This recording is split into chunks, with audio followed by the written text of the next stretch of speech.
virtual platform to talk about how they became who they were and what they were doing, how they got to that point. We could not take our annual multi-day, multi-state college campus tour. So we decided to bring the tours to our young people. We had the likes of Albany State and Fort Valley, dare I say, Yale and Harvard and the University of Georgia and Stanford and other institutions to come on to speak with our young people, to tell them all about their college life, what it took to get involved in that particular school, but also give them some insights about what college could be for them and answer their questions about different majors and different programs and scholarships that they had. We've continued that since March of last year. And now as we celebrate Black History Month, yes, it's important that we talk about the likes of Dr. King and Rosa Parks and Reese Taylor and other trailblazers like Ronald McNair and so many, many more that have contributed mightily, not only to the United States, but to the world. But it's also that we continue on this other path that we have to make sure that our young people are educated, have varying experiences, but also are exposed to the world beyond Albany, Georgia. And so these series of talks that we're having during Black History Month are designed just for that purposes. They're called the 3 E's: education, experience, and exposure. And the greatest of those 3 in my mind will always be exposure. Because when a kid or a young person or teen realizes that there's a world beyond what they see every day, there's truly no limit for them. I stand before you as a living testimony of that fact. Never as an 8-year-old kid walking into this very room that I'm standing in today, that I would think some 35 years later that I would be the CEO of that organization. But it was a trip to Atlanta that exposed me to a world that I had never known before. And so these talks are about exposure, to give our young people experiences that they never had before, to interact with college presidents from some of the most prestigious HBCUs around the country. And we're starting those talks off with the mighty FAMU. Now FAMU, many of us, if you're like me, when I was a kid growing up, we knew about the band, the Marching 100. But FAMU brings so much more to the table than just a band. In fact, they have one of the greatest pharmacy schools in the world. And so tonight, we have Dr. Larry Robinson, who is the 12th president of that esteemed university, who's going to tell us about his journey. Also interact with our young people and answer their questions. But we're going to learn more about FAMU. And it is my hope, and it is my sincere desire that one day, some of our kids will find their way to that prestigious campus located about 1 hour and 15 minutes away from here. So with that being said, I will get out of your way and let our teams and our team director have the floor.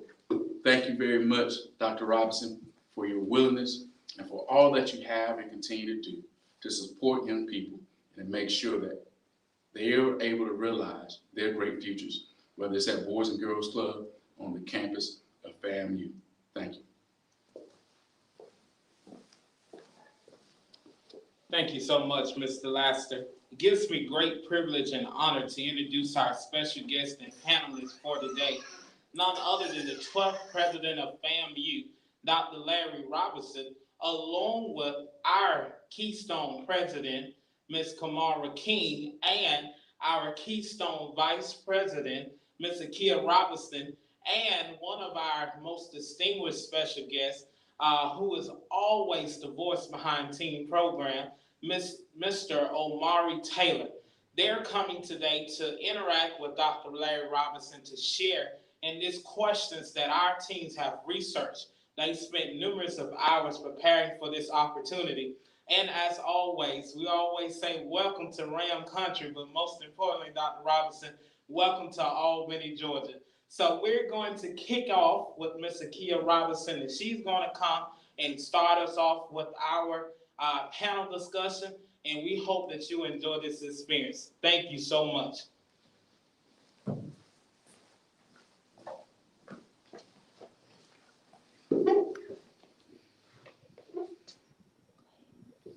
Good evening, Dr. Robinson. My name is Akia Robinson, and my question to you is, with me being an African-American female, How does FAMU organizations contribute to our Black history? Oh, wow. So I could spend an hour speaking on that, but let me just start by pointing out to you as an African American female that currently, 60% of our students are African American females. Okay.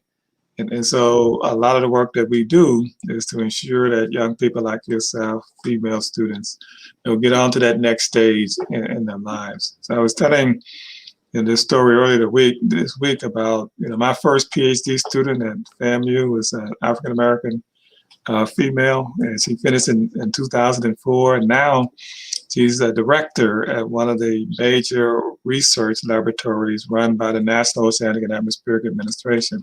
So as a female, you'll find yourself in a place that is fairly comfortable in producing outstanding female graduates, going all the way back, since we are in the midst of, if you're watching the tennis, that's playing out in Australia, you'll be surprised to know that the first African-American female to win a so-called major tennis tournament is a graduate of Florida A&M University, Althea Gibson. So we have a rich history there, but it also continues in 2021.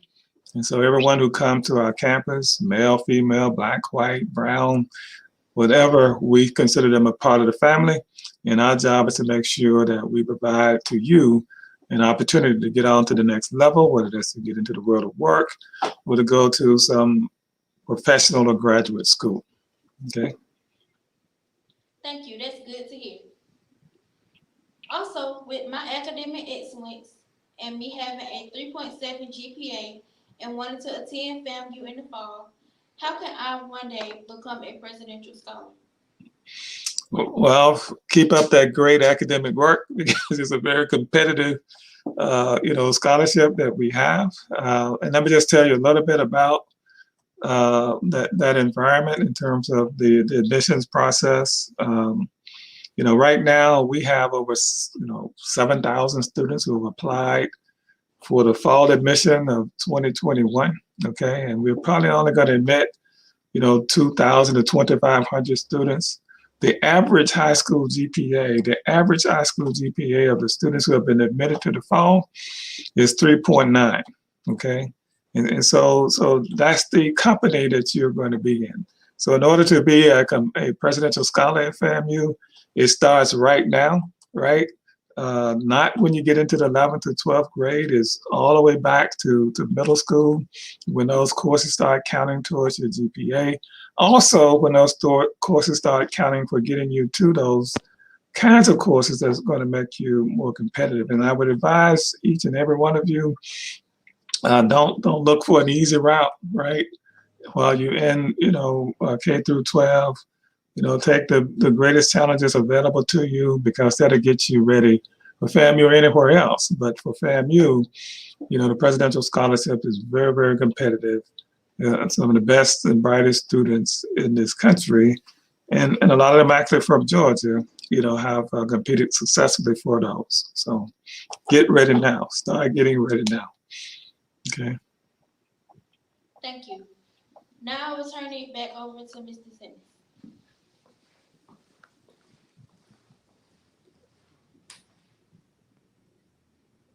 Okay, Ms. King. Good evening. How are you? I'm doing fine. How are you? I'm fine. My first question is, as you know, Atlanta's current mayor, Ms. Keisha Lance Bottoms, is a FAMU alumni. How does it feel to be a Rattler? And what advice do you give current and future Rattlers admiring the accomplishments of Ms. Bottoms and other notable FAMU alumni?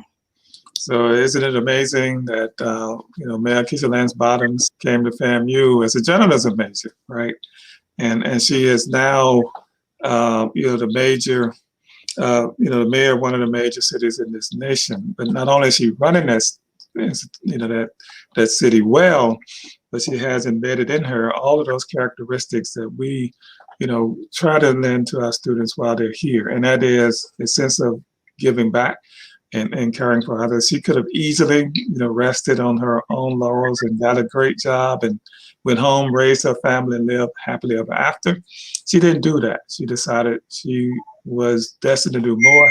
And that's what we position our students for at FAMU. Our motto is excellence with caring. We want you to be great in whatever endeavor you have, in particular academics. But we want you to understand that it took a lot of work for you to get here, for FAMU to be here. And so it's up to you to make sure that we're still here. And the best, I think, indicator of the worth of an academic institution is actually, there are some measures that determine local, sort of short-term outcomes like graduation rates, retention rates, and all of those things. They are important, but ultimately, it's the work that our alums do once they leave. And so Keisha Lance Bottoms is one of those who set a remarkable example for African-American females everywhere, okay, and continues to do so. Thank you. And my next question is for the SGA president, Mr. McClinton. And my question to you is, what does FAMU personally mean to you? FAMU personally is probably, when I think back about the 21 years or so of my life, probably is one of the best decisions coming to FAMU was that I've made so far in my life, if that makes sense. Personally, what I think it means to me is it's an opportunity for me to go out and not only get placed into a really good job when I graduate, to be able to provide for my family, to give back to the community that gave so much to me growing up. I'm also from a small town in Brunswick, Georgia, or a small town in Georgia called Brunswick. I'm not sure if you've ever heard of it. Yeah. Right outside of Savannah.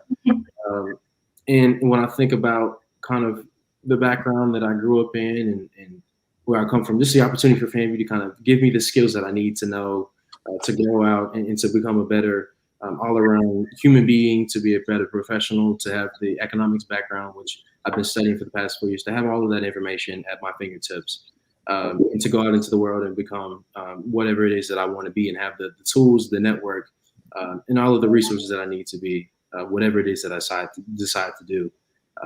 I think FAMU for me is that outlet for me to grow and to understand who I am as a Black man in America.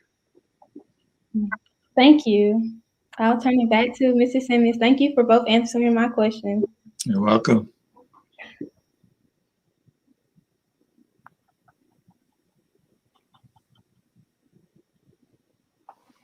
You're mute. I can't hear you. Mm-hmm. Yes, sir. Hey, how you doing, Mr. Robinson? I'm doing fine. How are you? My name's Amari Taylor. I'm currently a junior in Albany at Doherty Comprehensive High School.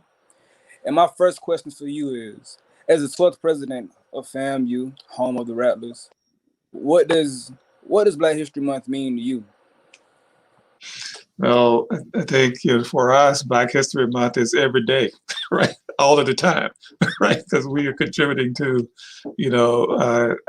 outstanding people and events each and every day. We have this saying, great things happen at FAMU every day. And a lot of that is due to the work and achievements of African Americans. And so, but Black History Month allows us a chance to pause and let the rest of the world know more about what we do, and what we've done throughout our history, what we're doing now, and what we plan to do in the future. But the culture here about at Florida A&M University is this contribution that we've made for 133 years, to Black persons, in the state of Florida, this region, this nation, and the world. And so, as I said, it just gives us an opportunity to reflect and share, what we've done for others to hear. But we already know, right? And we know, and you should as well, the great contributions that Black folks have made to this country and to this world. Yes, sir. I appreciate your answer. Now, my second question for you is, what has been the most rewarding experience in your tenure at FAMU this far? Well, I think, there are two great times of the year for me, and I'm in serious pain and suffering now because of the pandemic, not because I'm ill, but because these two events have been, altered by the pandemic, So the first thing is seeing new students like yourselves arrive on this campus for the first time, right? And see them get started on their academic careers and realizing that each and every one of you, have something special in you and that you have the potential to go out and change the world. So that's the first part. I see, so much in each and every one of you, and we believe that. And that's probably one of the biggest distinctions between FAMU or HBCUs in general. That is, you don't have to prove your capacity to do or be anything we expect you to do or become great things. That's what we believe in. The other is on the other side of it is when students finish. We've been unable to have our commencement programs in person like we typically do, and I'll get a chance to shake every student's hand who comes across the stage and hear the families shouting and screaming their names when their names are announced, at the commencement ceremony. But that's the other, really most cherished moment that I have is during those commencement programs. But then personally, beyond that, though, there's a special occurrence on this campus that happened for me back in 2010. Most of you probably heard about the BP oil spill. Well, I was actually nominated to serve in President Obama's team as the Assistant Secretary of Commerce and Deputy Director of the National Oceanic and Atmospheric Administration. And I was sworn in on May the 10th on the steps of this administration building. Typically, that swearing in occurs in Washington, D.C. and some, hallowed building and so forth. But it was so important that they got me into the battle that we were engaged in with the oil spill, that they flew the people down here to do the swearing in on the halls of Lee Hall, place I hope you get a chance to see. And it has so much significance because it was about FAMU more than it was about me. And I had an opportunity to work for the first African American president. Can you believe that, right? Little old me, Larry Robinson, who grew up on the south side of Memphis, Tennessee. Never forget that day. Yes, sir. That's a great achievement. I appreciate your answers. Now we'll turn the panel back over to Mr. Simmons. Robinson, thank you so much for imparting all that wise wisdom on our young people today and sharing with us not only your story, but inspiring our young people to dream big and letting them know that the sky's the limit for them. And also telling us more about FAMU. As we close this up, I personally have one request. You're a man of great well travels. There's only one request that this golden ram from Albany State has. COVID-19 prevented us from renewing our rivalry this past September, Labor Day weekend down in Miami, with the Golden Rams. We're going to wreak havoc on those rallies. So we got to make sure that we make that happen. Okay, is you sure about that? I'm absolutely positive. And when I tell you what, dinner, we'll have a gentleman's wager, dinner, either in Tallahassee or Albany. Loser has to come to the Winter City. How about that? Okay. But what I will say, thank you so much.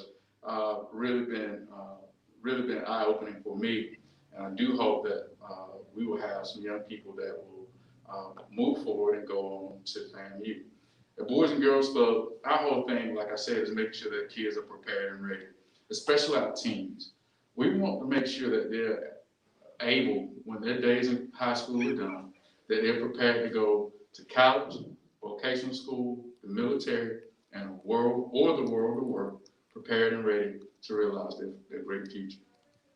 So, with that being said, I hope that you all have enjoyed this, and that some of you, if you don't make it into Albany State or the college of your choice, maybe FAM is the college of your choice, you'll also learn that, as my cousin made sure I learned when she went to FAM, that any snake can strike, I mean, any snake can bite, but only a rattler can strike.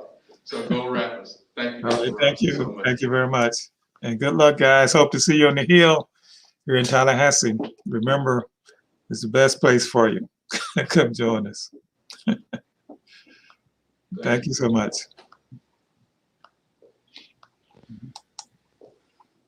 We got it done.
You must always remember